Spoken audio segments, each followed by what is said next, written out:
Hi, it's Darren here from Buzzards Field's bass ukuleles.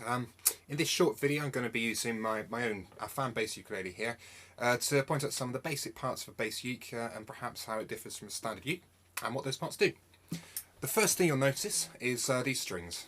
These are awesome pieces of technology produced by a company that ukulele players will already be familiar with. That's Ukulele. These are called Thundergut strings.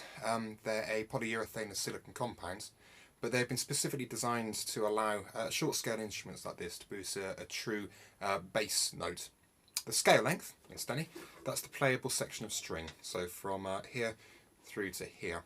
On this fan, the scale length is about 21 inches, that's around about 530 millimeters. The standard scale length for a bass guitar, as defined by Leo Fender back in 1951, is 34 inches, which is 860 millimeters, considerably bigger than this. Right, you might also notice the size.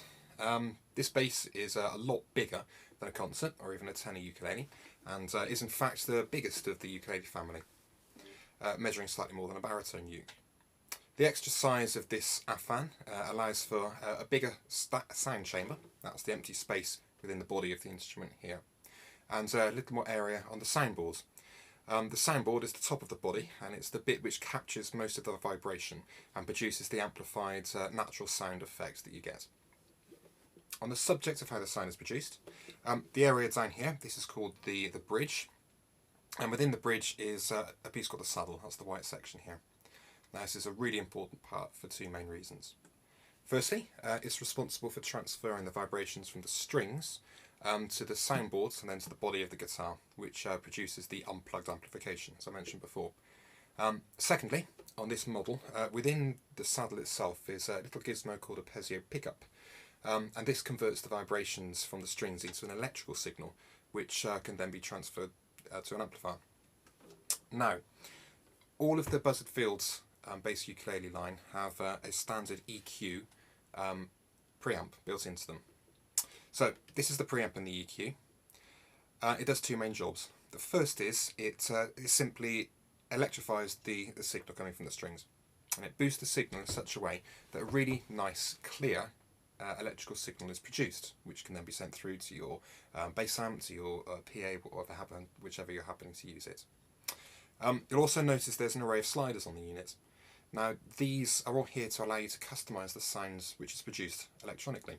So, for example, if you like a really muddy, deep thumping noise, you'd push up the low frequencies and reduce the higher frequencies.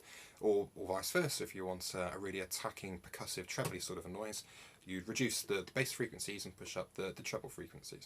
This is the job that it does. Now, I know it's obvious, but I'll say it anyway.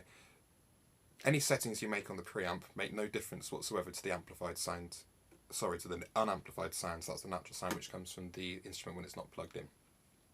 Right, well, the only other standout difference between a standard uke and a Buzzards Field bass ukulele is this section here. Now, I refer to this as either the string spacer or the string support.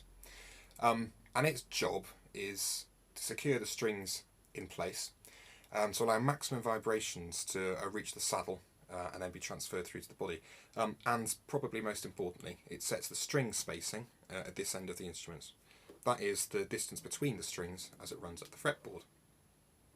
Now, this section here is called the fretboard.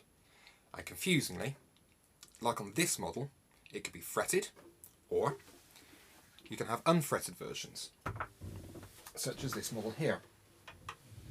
As you can see, this model has no fret wires in it, and it's been designed to allow an experienced player to find the notes themselves without any help from frets.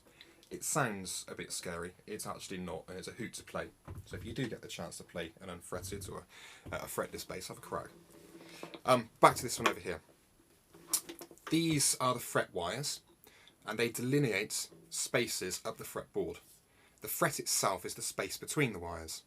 So for example, the first fret is found here next to the nut. That's the second fret, the third fret, and so on and so forth up the fretboard. Oh, finally, the nut. One of the most important pieces of the instrument. Or any stringed instrument, in fact, when it comes to playability. What it does is it sets the string spacing, again, at the top, in conjunction with the string spacer at the bottom. But what it also does is it sets what we call the action. And the action is the height of the strings from the frets. So a high action will be considered an action which is a long way from the fretboard.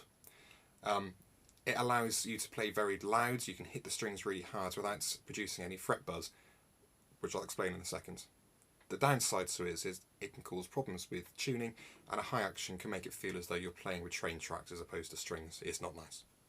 Conversely, a low action allows the strings to sit very close to the frets.